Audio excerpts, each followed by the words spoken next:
रांग मुखो दंग मुखो वापी हा श्लोक आहे की नाही. हा श्लोक लघुहारित स्मृती म्हणला आहे. आणि या श्लोकाचा अर्थ सांगायच्या पहिले आमचं मुक्काम सांगतो. हे आमचं तिसरं मुक्काम. कोणाच्या घरी आहे? रामकिसन भाऊ जाधव. नाव काय? रामकिसन भाऊ जाधव. जाधव त्यांच्या घरी त्यांच्या घरी मुक्कामी आहे आम्ही. सांग अर्थ. आणि या श्लोकाचा अर्थ असा होते हां तुम्हाला इतकं बी सांगा लागते, उकडून तोंड करून जेवा लागते.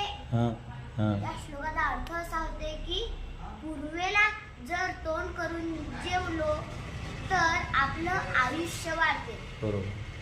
आणि उत्तरेकडून तोंड करून जेवलो तर आपलं आयुष्य पण वाढते आणि धन पण वाढते. पैसे धन पण वाढते.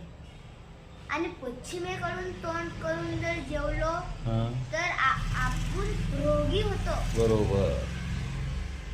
आणि दक्षिणेकडून आपण तोंड करून जर जेवलो तर आपण प्रेत येऊन. जय श्री